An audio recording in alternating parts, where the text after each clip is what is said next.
हाय नमस्कार. तर good morning सगळ्यांना.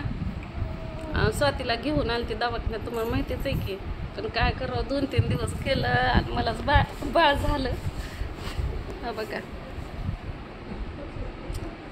कुणाकुणाला लय वाईट वाटायला लागलं असेल तर त्यांना आम्हाला का नाही खारी खोबरं घेऊन या. काय खाल्लं सुद्धा नाही बघा. कालपासून का नाही 2-4 चपात्या आणि डबा भर भात खाल्ला, नाही तर उपाशीच खाय बघा मी. बघा कसं दिसतंय, आहे का ना माझ्यावाने. चला आमच्या बाळाचं नाव काय ठेवा सांगा तेवढं. करा गेली एक झालं दुसरंच. आली होती स्वातीला घेऊन दवाखान्यात आणि माझी डिलिव्हरी झाली. काय सांगा तुम्हाला, लय डोकं दुखत होतं. डोकं दुखलं म्हणून झोपली खाटावर नका.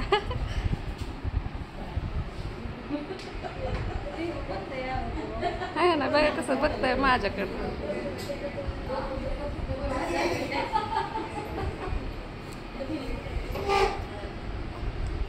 तर आमच्या बाळाचं नाव काय ठेवा तेवढं सांगा.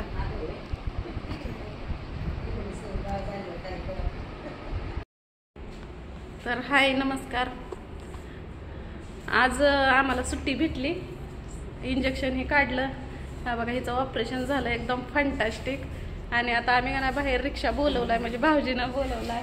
आणि त्यांना पण का चांगली आमची काळजी घेतली. साफसफाई ही ते चांगलं मस्त करत होतं दवाखान्यात. म्हणजे नाही का, सगळीकडे CCTV कॅमेरा आहेत, स्वच्छता ही ती सगळी व्यवस्थित होती. जेवण ही ते मस्त होतं, फंटास्टिक. आम्हाला इथनं जाऊ पण वाटत नाही, पण आता काय करता, घरी तर जावं लागेल ना, आंघोळ्या पांघोळ्या करायला. तशी सोय आहे इथं, पण मी कपडे आणले नव्हते त्याच्यामुळे. तर भाऊजीनं बोलवलाय रिक्षा. आता आम्ही रिक्षात बसून जाणार. टाटा टाटा.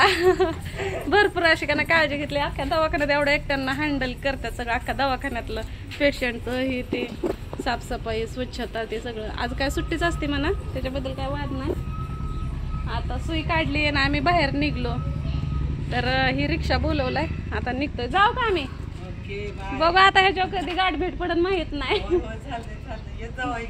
आता उगाच कशाला येऊ, आता स्वातीला घेऊन आले, आता कुणाला घेऊन येऊ. आता इथे आमच्या नवऱ्याला घेऊन, मग काय तर लय दारू पितो या. म्हणजे आम्ही परवा दिवशी आलो होतो, पण आल्यावर मला वाटतं आल्या माणूस लगे मिळून मिसळून जातं. आणि तिथं अशी काळजी घेणार असल्यावर मग अजून जास्तच करमत आहे का नाही. तर चला आता आम्ही निघालोय. स्वतःच्या हातातली सुई काढलेली आहे. रिक्षावाला कुठलं येतं, शेटपाचं डायरेक्ट हॉस्टेल नेणार ना आम्हाला.